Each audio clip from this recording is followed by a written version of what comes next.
manifestation pour Fatou et Marion à cause de Macron.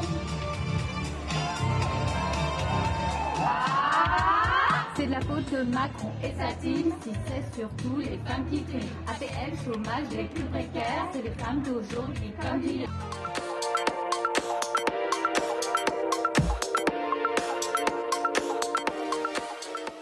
C'est une affiche qui a été dessinée par un publicitaire américain en 1943 à la demande d'une usine qui s'appelait la West Electric Company. Et l'idée, c'était d'inciter les femmes à vraiment donner tout ce qu'elles pouvaient dans leur travail.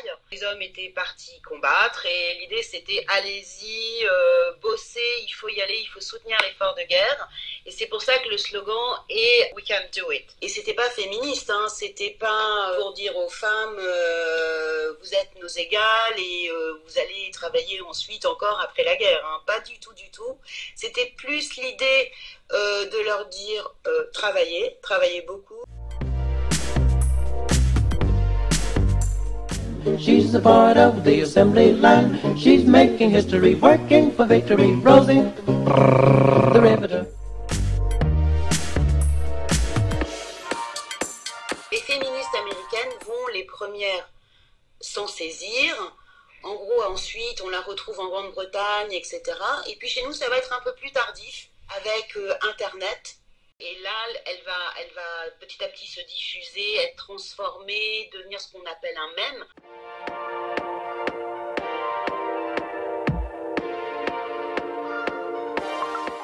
Évidemment, ça a totalement contribué à la notoriété de Rosie. Ça, c'est vraiment merci Beyoncé, quoi. Puis tout le monde va s'en saisir à sa manière. Les Iraniennes, tout le monde la reprend et tout le monde la met un peu à sa sauce pour accompagner un combat quand même pas mal de femmes. Hein. Et là, c'est l'immense succès et jusqu'à aujourd'hui, on la retrouve maintenant dans quasiment toutes les manifs féministes. Donc, elle a été dans les manifestations contre la réforme des retraites, avec des femmes qui s'étaient entièrement, vraiment totalement déguisées, avec juste un ajout des gants de vaisselle jaunes pour dire oh oh, on fait la vaisselle, on fait une double journée. Alors c'est pas la première fois hein, que des féministes se déguisent en Rosie, mais c'est vrai que là c'était spectaculaire, c'était sur la voie publique.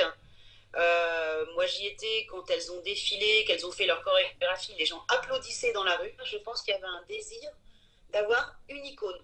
Voilà, une icône à laquelle on se rattache, qui représente tout le monde.